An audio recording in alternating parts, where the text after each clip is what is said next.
Hi అండి.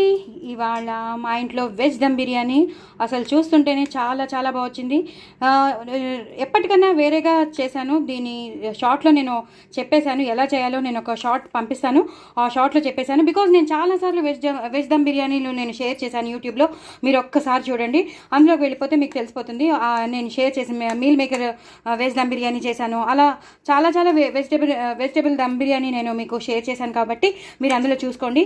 ఇలా చక్కగా కీరాతో నంచుకుని తింటే మాత్రం సూపర్ ఉంటుంది. ఇలా తినాలండి, అదిరిపోతుంది. అలాగే వడియాలు నంచుకుని తినచ్చు. అలాగే చిప్స్ అయితే ఇంకా సూపర్ ఉంటుంది. చిప్స్తో నంచుకుంటే వేడి వేడి దమ్ బిర్యానీ అదిరిపోతుంది. పిల్లలైతే అసలు ఆగరు, పెద్దవాళ్ళు అసలు ఆగరు. ఒక సర్వ్ కాదు, 2 సర్వ్స్ కాదు, ఎన్ని సర్వ్స్ తింటారో తెలీదు. వెయిట్ అయితే పెరిగిపోతారు, అంత బాగుంటుంది. సో డూ ట్రై ఇట్ అండి. నా ఛానల్ మాత్రం సబ్స్క్రైబ్ చేసుకోండి, సపోర్ట్ చేయండి. చాలా చాలా ఎప్పుడో ఒక్కసారి మనం తినడంలో తప్పు లేదు కదండి.